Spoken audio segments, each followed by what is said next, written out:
Hi அஸ்ஸலாமு அலைக்கும். இன்றைக்கி நம்ம ரெசின் ஆர்ட் சேலஞ்சோட 7th டே வீடியோ பார்க்கலாம். இந்த வீடியோவில் எனக்கு வந்த ஃபஸ்ட்டு பல்க் ஆர்டர் பற்றியும் அதில் நான் என்னென்ன மிஸ்டேக்ஸ் பண்ணேன் அண்ட் அதிலேருந்து நான் கற்றுக்கிட்ட சில டிப்ஸ் அண்ட் ட்ரிக்ஸ் பற்றி உங்ககிட்ட நான் ஷேர் பண்ண போகிறேன். எனக்கு இந்த ஆல்ஃபபெட் கிச்சன் ஆர்டர்ஸ் தான் ஃபஸ்ட்டு வந்து பல்க் ஆர்டர். என்கிட்ட ஏற்கனவே ஒரு ஆல்ஃபபெட் மோல்டு இருந்துச்சு.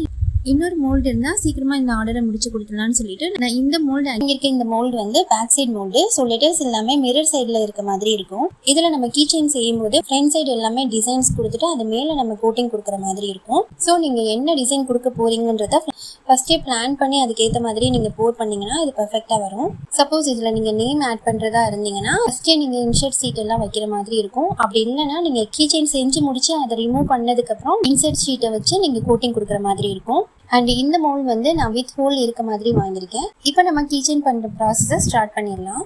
ஃபஸ்ட்டு இந்த பிளாஸ்டிக் கப் எடுத்துக்கிறேன். இந்த பிளாஸ்டிக் கப்பை நான் ஏற்கனவே யூஸ் பண்ணியிருக்கிறதுனால அது கொஞ்சம் க்ளீன் பண்ண வேண்டியது இருக்குது. நம்ம யூஸ் பண்ண சிலிக்கான் கப்போ பிளாஸ்டிக் கப்போ எப்படி க்ளீன் பண்ணலாம் பார்க்கலாம்.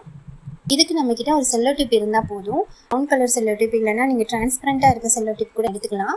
இதை வச்சு நீங்கள் உங்களோட சிலிக்கான் கப்போ இல்லைனா பிளாஸ்டிக் கப்போ இதில் எந்த டஸ்ட்டுமே இல்லாத மாதிரி நீங்கள் க்ளீன் பண்ணி எடுத்துக்கலாம். கப்போ மோல்டு நிறைய டைம் யூஸ் பண்ணிட்டீங்கன்னா நிறைய டஸ்ட் இருக்குது, ரெசின் எல்லாம் ஒட்டி இருக்கு அப்படின்னா கொஞ்சமாக வாட்டரில் டிஷ் வாஷ் ஜெல் போட்டு கூட நீங்கள் வந்து அதை க்ளீன் பண்ணிக்கலாம். ஸ்க்ரப் பண்ணாமல் லைட்டாக நீங்கள் வாஷ் பண்ணாலே அது எல்லாமே உங்களுக்கு க்ளீன் ஆகிடும். இது ஆக்சுவலாக எனக்கு ஃபஸ்ட்டு பல்க் ஆர்டர்ன்றதுனால நான் வந்து மாஸ்க் க்ளவுஸ் இதெல்லாம் வந்து பர்ஃபெக்டாக போட்டிருந்தேன். நார்மலாகவே நீங்கள் ரெசின் ஒர்க் பண்ணுறீங்க அப்படின்னா இந்த க்ளவுஸ் மாஸ்க் இதெல்லாம் போட்டுக்கிறது ரொம்ப சேஃப்டி. அடுத்ததான் நம்ம எப்படி ரெசின் மிக்ஸ் பண்ணுறதுன்னு பார்க்கலாம். என்கிட்ட ஸ்டார்டிங்கில் வெயிங் மிஷின் இல்லை. ஸோ நான் இந்த மிக்சிங் கப்பும் இன்னும் ஒரு குட்டி பாட்டிலும் எடுத்துக்கிறேன்.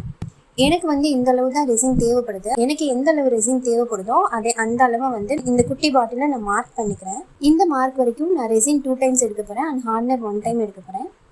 ஏன்னா என்னுடைய ரெசின் வந்து 2:1 ரேஷியோ இல்லை ரெசின்.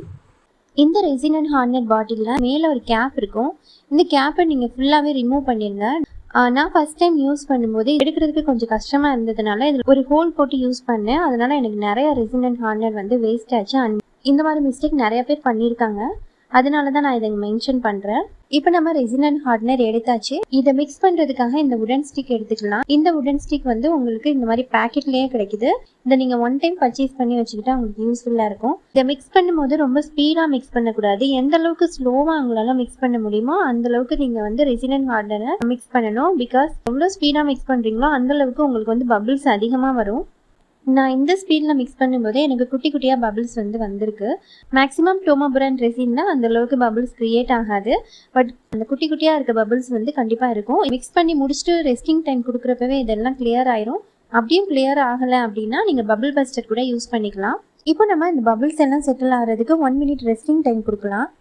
இந்த டைம்லேயே உங்களுக்கு பபிள்ஸ் எல்லாமே பர்ஸ்டட் ஆகிடும் அண்ட் கிளியரான ரெசினும் உங்களுக்கு கிடைக்கும்.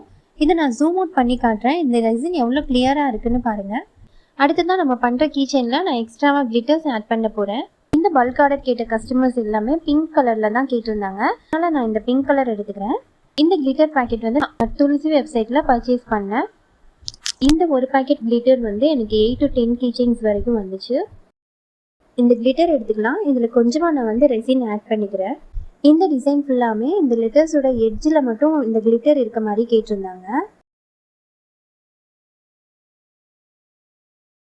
எட்ஜில் மட்டும் தான் கிளிட்டர் கேட்டிருந்தாங்க. அதனால் கொஞ்சமாக அந்த எட்ஜில் மட்டும் கிளிட்டர் வச்சுட்டு மேலே ஒரு கோட்டிங் இதுக்கப்புறமா நம்ம கொடுக்க போகிறோம். இந்த மாதிரி பார்ட் லைஃப் அதிகமாக உள்ள ரெசின் நீங்கள் வாங்கினீங்கன்னா இந்த மாதிரி கிளிட்டர் இதெல்லாம் வச்சுட்டு கூட நம்ம போர் பண்ணலாம். இதே நீங்கள் பார்ட் லைஃப் கம்மியாக இருக்க ரெசின் வாங்கினீங்கன்னா கிளிட்டர் இந்த மாதிரி எக்ஸ்ட்ரா ஒர்க் எல்லாம் நீங்கள் பண்ணி முடிக்கிறதுக்குள்ளேயே நீங்கள் மிக்ஸ் பண்ணி வச்சுருக்க ரெசின் வந்து க்யூர் ஆக ஆரம்பிச்சிடும். இந்த மாதிரி ஹார்டாக இருக்க ரெசினை நீங்கள் யூஸ் பண்ணிங்கன்னா அது பபிள்ஸும் அதிகமாக இருக்கும், ஃபினிஷிங் உங்களுக்கு பர்ஃபெக்டாக இருக்காது. பார்ட் லைஃப் அதிகமாக இருக்க ரெசின் யூஸ் பண்ணிங்கன்னா நீங்கள் 30 மினிட்ஸ் வரை வெயிட் பண்ணி கூட நீங்கள் ஸ்லோவாக கூட ஒர்க் பண்ணலாம். உங்கள் ஒர்க்கும் நீட்டாக இருக்கும். இப்போ நான் போர் பண்ணுறது நம்ம ஸ்டார்டிங்கில் மிக்ஸ் பண்ண அந்த ரெசின் தான். இப்போ நம்ம ஃபுல்லாக போர் பண்ணியாச்சு. இந்த ரெசின் ட்ரை ஆகிறதுக்கு 1 டே டைம் கொடுக்கலாம். 1 டேக்கு அப்புறம் இந்த ரெசின் எல்லாம் ஃபுல்லாக க்யூர் ஆயிடுச்சு. ஆல்ஃபபெட்ஸ் எல்லாத்தையும் இப்போ நம்ம மோல்ட்லேருந்து ரிமூவ் பண்ணிடலாம். மோல்டில் நம்ம கொஞ்சமாக ரெசின் ஊற்றிருந்தோம் அப்படின்னா இது வந்து எப்படி பள்ளமாக இருக்க மாதிரி இருக்கும், வந்து அந்தளவுக்கு நல்லா இருக்காது. உங்களுக்கு ஃபுல்லாக நீங்கள் போர் பண்ணியிருந்தா தான் இதோட ஃபினிஷிங் வந்து நல்லாயிருக்கும். நீங்கள் மோல்டில் இருக்கப்பவே மேலே ஒரு கோட்டிங் கொடுத்துக்கலாம். அப்படி இல்லைன்னா அது எடுத்ததுக்கப்புறம் கூட நீங்கள் ஒரு கோட்டிங் கொடுத்துக்கலாம். இந்த எஃப் ஆல்ஃபபெட் வந்து நான் போர் பண்ணுறதுக்கு மறந்துட்டேன். இதை போர் பண்ணுறதுக்கு கொஞ்சம் லேட் ஆயிடுச்சு. அதனால இது இன்னும் க்யூர் ஆகலை. க்யூர் ஆகாதப்ப நீங்கள் வந்து மோல்டை விட்டு எடுத்தீங்கன்னா இந்த மாதிரி பெண்ட் ஆகிற மாதிரி இருக்கும். ஃபுல்லாக க்யூர் ஆகலை அப்படின்னா நீங்கள் மோல்டுலேயே அதை வச்சிருங்க. மோல்டை விட்டு எடுத்துட்டு அதோட ஷேப் மாறுறதுக்கு சான்சஸ் இருக்குது. இதில் நீங்கள் நேம் ஸ்டிக்கர் இன்செர்ட் பண்ணணும் அப்படின்னா ரெசின் போர் பண்ணுறதுக்கு முன்னாடியே நேம் ஸ்டிக்கர் வச்சுருந்துருக்கணும். அப்படி இல்லைன்னா இந்த மோல்டுலேருந்து இப்போ நம்ம எடுத்ததுக்கு அப்புறமா பேக் மோல்டில் பண்ண கீ செயின்றதுனால ஃப்ரண்ட் சைடில் வந்து இன்செர்ட் ஸ்டிக்கரை வச்சு அதுக்கு மேலே ஒரு கோட்டிங் கொடுத்துக்கலாம். இந்த மாதிரி கோட்டிங் கொடுக்குறப்போ நம்ம இன்னொரு விஷயம் கவனிக்கணும். அது என்னென்னா, இந்த மாதிரி ஹோல் இருக்க கீ செயின் மோல்டாக இருந்துச்சுன்னா நம்ம மேலே கோட்டிங் கொடுக்கும்போது அந்த ஹோல் வழியாக கீழே ஃபுல்லாக வேஸ்ட் ஆகிடும். இதை அவாய்ட் பண்ணுறதுக்கு இந்த மாதிரி சுச்சுவேஷனில் நீங்கள் வந்து லேட்டெக்ஸ் கூட யூஸ் பண்ணிக்கலாம். லேட்டெக்ஸ் வந்து உங்களுக்கு கம் மாதிரி இருக்கும். இதை எப்படி யூஸ் பண்ணலாம் அண்ட் கோட்டிங் எப்படியெல்லாம் பண்ணலான்றதை நெக்ஸ்ட் ஒரு வீடியோவில் பார்க்கலாம். நீங்கள் மோல்டை விட்டு எடுக்கிறதுக்கு முன்னாடியே உங்கள் ஒர்க் எல்லாத்தையும் முடிச்சிருங்க. அப்படி இல்லைன்னா வித்தவுட் ஹோல் மோல்டு வாங்கினீங்கன்னா பெட்டராக இருக்கும். ஹோல் போடுறதுக்காக ஹேண்டில் இல்லைன்னா எலக்ட்ரிக் ட்ரில் கூட வாங்கி ஹோல் போட்டுக்கலாம்.